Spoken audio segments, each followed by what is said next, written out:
Dracula is back. And how? Well, in this 1970s comic, pulp comic anyway.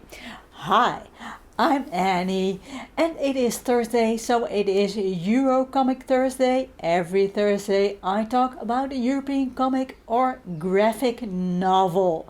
And as this pulp comic, Dracula Lives, is published in the United Kingdom, it is a European comic. And this was published back in 1973, this issue anyway.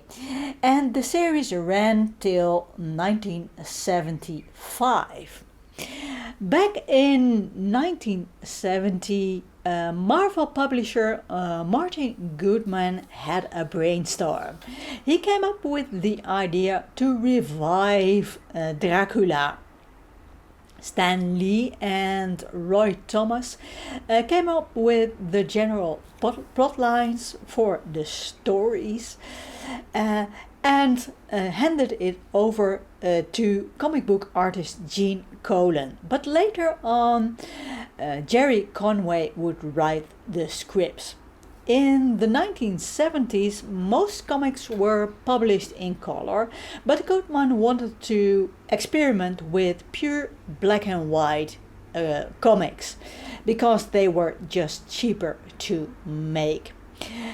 And he would also direct the comics towards. He would target towards more an older audience and not so much the kids. So the storylines were more complex. So I think that is a very good idea, and I find the storylines fun anyway. And I think the pure black and white drawings are also a good idea. I think even that for some comic book artists, the pure black and white drawings are better than were they published in color. What do you think? I think these illustrations are just great in this issue. For this new series, old stories were combined with new stories.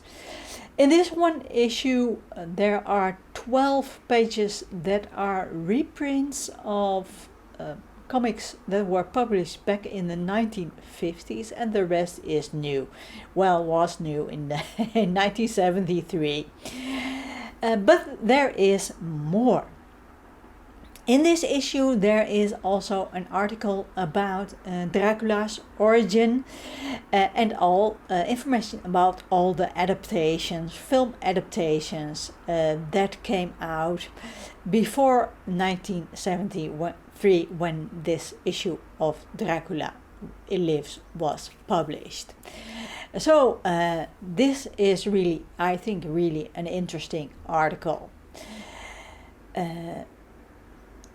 The most anyway, this is you must admit that Dracula is the most famous blood-sucking creature ever invented by a writer, and well, like I said, this is all more information can be read in this article. And there's also an article about how this comic came about and how this was started, this comic book series. So about the stories. The first story, A Poison of Blood by Gary Conway and Green Colan and Tom Palmer, I find just excellent. You have this classic Dracula in this 1970s setting.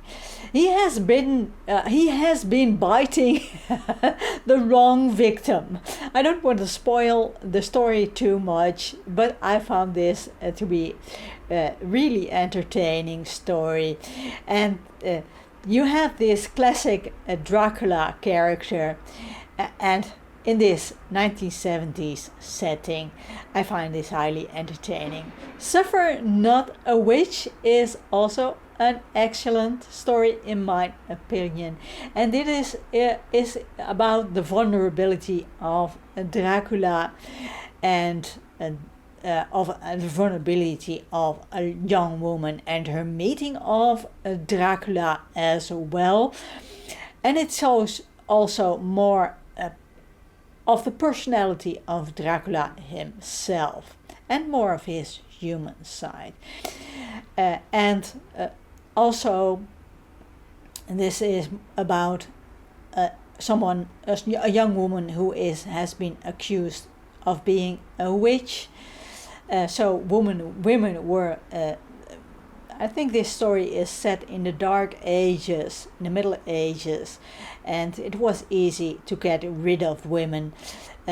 Just accuse them of being a witch and burn them at the stake, and nobody asks any questions. So this was a very excellent story, and the artwork also I liked very, very much. So I can highly recommend this first issue of Dracula Lives, as it has intriguing plots and stunning artwork. And if you like Dracula, I can highly recommend you pick this issue of Dracula Lives up. Now, do you like Dracula stories? Have you read any Dracula stories that you enjoyed? Have you read any Dracula comics? Do let me know in the description box below, and let me know if you've seen any good adaptations, films or TV series. Are there TV series of Dracula? I don't know. Do let me know in the comments below. Keep those pulp juices flowing, and I hope to see you in the next video.